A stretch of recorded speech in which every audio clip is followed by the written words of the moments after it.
What's up, guys? I am back. I told you I was going to go see this. That is West Side Story. This is directed by Steven Spielberg. Honestly, it could have been any movie whatsoever. And if it's directed by him, I gotta go see it. It's a no-brainer. I grew up watching several of his movies, say, the Indiana Jones trilogy. There are numerous other ones, E.T. I even remember enjoying Hook as a kid. Just his family-friendly ones. I never saw, like, Saving Private Ryan or Schindler's List as a young boy. So yeah, I had to go see this. I just still feel so lucky that I'm alive during the time when Steven Spielberg is still coming out with movies and he's still directing. Not all of his movies have been great. There have been some misses over time. There's been some duds for sure. But I really like a lot of his movies. I'm a big fan of his work, so I just had to go see this. This is, once again, just as the 1961 film adaptation was, based off of the 1957 stage play of the same name, West Side Story. Now, I have seen the original movie that came out in 61, but I'm not exaggerating. It's probably been about 10 years since I last watched it. I hardly remembered any of it when I just came out of this retelling of the story. A lot of it was new to me. I recognize a couple of the songs. Obviously, it's a very iconic score. Some very iconic songs in it, so I definitely recognized parts of that, and knew of the whole Jets versus Sharks dynamic that was in it. But a lot of this was pretty new to me, so I essentially was kind of rewatching it again. Right off the bat, the movie does a great job at putting you in that 1950s time period with the costume design, the dialects, just like the way that people talk to each other, the look of the city, the streets, the whole production design really does a great job at putting you in that 1950s period of time, while the cinematography also kind of modernizes it and makes it appealing to a modern audience. Now, the cinematography done by Janusz Kaminski, I think, is good overall. It definitely brings some life into some of the shots in this movie. Everything looks very crisp and clear and clean. At times, though, I think it does look a little bit too clean, and there are certain shots that I think utilize a little bit too much light and certain things that just look too sort of bright and overdone. For instance, there's a scene where I believe it's the character Riff is standing under some kind of covering, some patio covering or whatever that's supposed to provide shade to this area, but his whole stature was like perfectly lit, as if there's some sort of lighting on him where there shouldn't be. Like, it should be shade, it should be a shadow that he's in. So yeah, that did bother me a couple of times.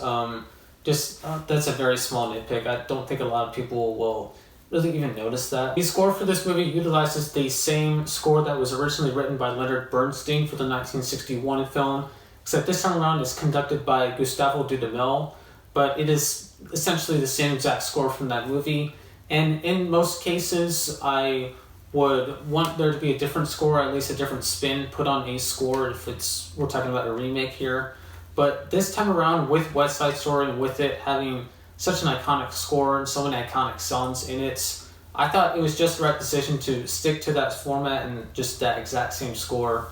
I thought that was a good decision on the filmmaker's parts. And I thought all of the scenes to go along with these numbers was surprisingly good. There's one particular one, a song in the third act of the movie, performed by Anita and Maria, which I thought was extremely moving and emotional. And I gotta give big props to Ariana DeBose and Rachel Zegler for their performances in this scene. I thought they were excellent. And to my knowledge, this is actually Rachel Zegler's feature film debut. One hell of a debut. Like, you get to work with Steven Spielberg, you're doing a retelling of West Side Story. Could you ever ask for anything better? And she was great in the movie. I also really liked Ansel Elgort. He plays I guess you could argue the main character, Tony, in the film. And obviously him and Maria have that romance going in this one, and they worked great together. They really, I think, played off of each other very well. However, there was one thing that kind of bothered me about in a specific scene with these revolving around these two characters. Oh, and spoilers, by the way, I'm gonna kind of spoil some stuff from this movie. The original came out 60 years ago, so if you haven't seen it by now, that's your problem. After Tony kills Bernardo, who is Maria's brother, she really gets over it fairly quickly. There's a small, very short moment where she's really mad at Tony and she's hitting him how could you do this? But then everything's good. They even right then What? This guy just killed your brother, and you get over it so quickly. I get it, they're in love, they're young, blah blah blah, whatever. But I just feel like her reaction should have been a lot more extreme. Like, this guy just murdered her brother. I know it was unintentional, but still, like, you should probably, like, keep your distance from him for at least a little while, you know? And I feel like this would have made the scene where Tony gets shot and dies, like right at the ends, all the more impactful and emotional. I mean, how freaking sad would it have been if he dies and it's before him and Maria ever make up? Their relationship ends on a bad note. Like, that would be really tragic. I feel like the film would have benefited with some more emotional depth in that way. So that was something that just kind of bothered me. I don't remember if it was in the original. Like I said, it's been so long, but I really thought that could have been handled a lot better in this adaptation. Also, if I'm just like staying with things that I thought this movie could have improved with, I do feel like around that time, there's a bit of a big shift in tone after the whole brawl happens and both Riff and Bernardo are both killed. Then it goes to that whole like I'm so pretty scene when they're in that store and everything. And that's a cute scene, it's a fun scene, it's obviously very iconic song, it's a good song, but just going from that whole like dark like fight scene to all this like colorful, shiny roses, rainbows, I'm so pretty scene was very jarring, and it was a huge shift in tone, and it felt not right to me. But I really don't want to seem like a hater here, because overall I did really like this movie. The positives, like, for sure outweigh the negatives for me. I thought all of the musical numbers, all of the dance sequences were done extremely well. The choreography done by Justin Peck radiates off the screen with every single move. One of my personal favorite scenes was when after Riff buys a gun and Tony's trying to take it away from him, and he's like sort of like toying it with him, and it's the scene that I mentioned that like where like there's like kind of weird lighting on Riff, but that whole scene was kind of cool. They were like sort of just like bouncing around, like playing, like I don't know. It was a cool scene. Another performance that I really want to make note of, I mean, everyone is great in this movie. I can go down the line. You know, you got Ariana DeBose as Anita. She was great. David Alvarez as Bernardo. Mike Faist as Riff. All fantastic performances.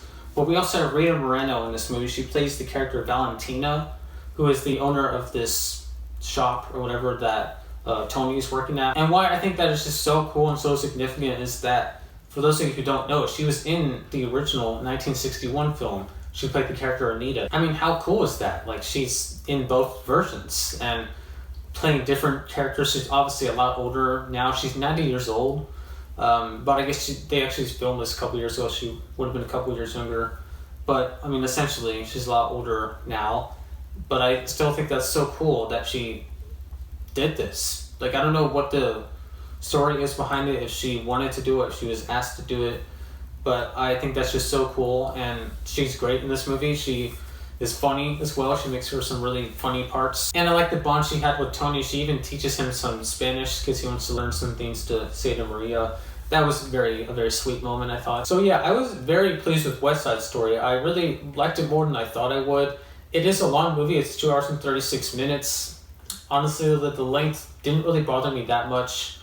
I think that Steven Spielberg's direction is still very good and very strong. His vision and his eye for crafting some of these scenes is still very present in his filmmaking. As previously said, there are, I think, some issues with tone, and I think that there are certain moments in the movie that really should have been changed, and I think if they were changed, really could have brought more emotional depth to the film as a whole. But I really had a fun time with this movie, and I'm going to give West Side Story a B+. And here's my rating system if anyone is curious. As always, let me know what you think of this if you have seen it, and how do you think it compares to the original movie or the original stage play. I haven't seen the movie in so long, so I can't really compare, but I did enjoy this movie very much. And that's all I got for you guys. Thank you for watching. Peace out.